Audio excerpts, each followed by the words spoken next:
Wait!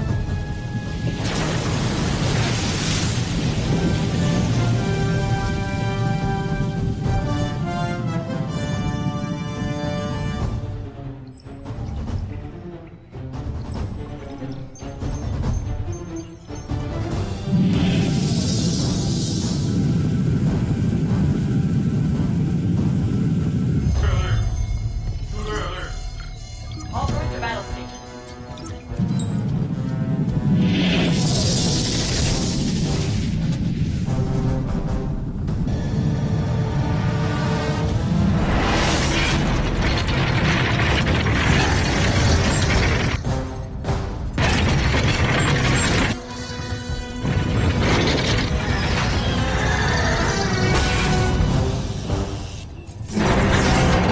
Bitawan mo ako! Bitawan mo ako!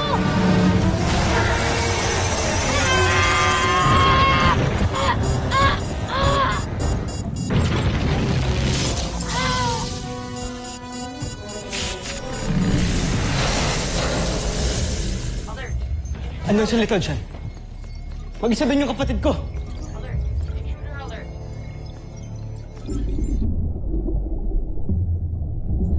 Sorry, nakinig din ako kay Kuya Steve. Sorry, Kuya Steve. Hindi na ako ulit magdidisobey sa'yo. Sana di ako makita ng kalaban.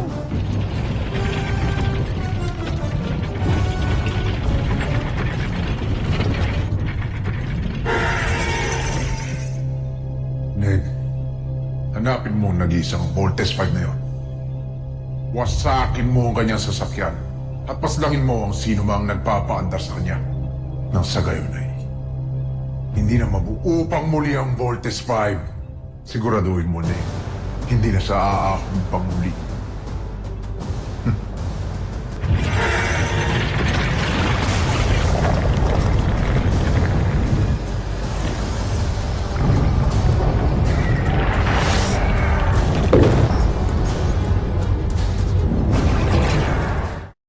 Ano?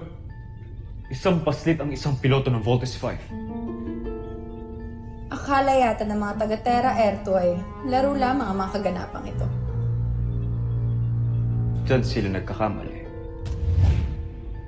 Sige pa, Nick. Huwag mong titigilan ang isang yan hanggat sa hindi mo siya napapaslang at nawawasak. Siguro'y nag-aalala na ngayon ang kampo ng kalaban. Hindi nila alam kung anong sorpresa nag-aantay sa kanila.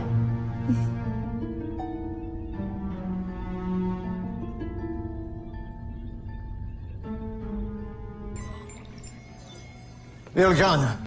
Little John, do you hear me? Little John, do you copy? Hindi ko talaga makontak si Little John. Nga ba yung sinasabi ko eh?